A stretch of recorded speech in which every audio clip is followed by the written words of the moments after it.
আসসালামু আলাইকুম। গত বছরের মতো এবারও বন্যা রূপ নিয়েছে নোয়াখালী জেলা সোনামুড়ি থানা ৬ নং নাটোর ইউনিয়নে মির্জানগর গ্রাম বটতলী বাজার সংলগ্ন।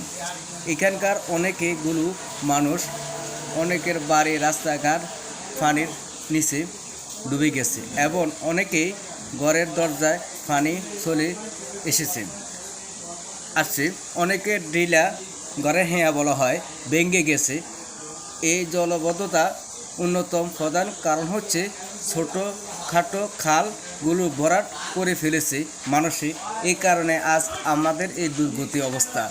যা কি করবো, যত কিছুই বিপদে আসুক না কেন আমরা সব কিছুর মাঝে আল্লাহকে স্মরণ করতে হবে, কারণ বিপদ যত বড় আল্লাহর দয়া রহমত অনেক বিশাল বড়।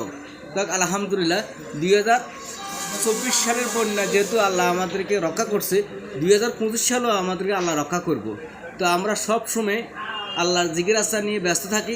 নামাজ কালাম অবশ্যই পড়তে হবে, আর সকলের দিকে ন্যাজ নজর খেয়াল করবেন। আর এলাকার পরিস্থিতি কিন্তু বিশাল ভয়াবহ অবস্থা। পানি, মানুষের ঘর দুয়ার সোসাইটি খুব খারাপের দিকে যাইতেছে। সকলের জন্য দোয়া করুন। ভালো থাকুন। আল্লাহ হাফেজ। আসসালামু আলাইকুম।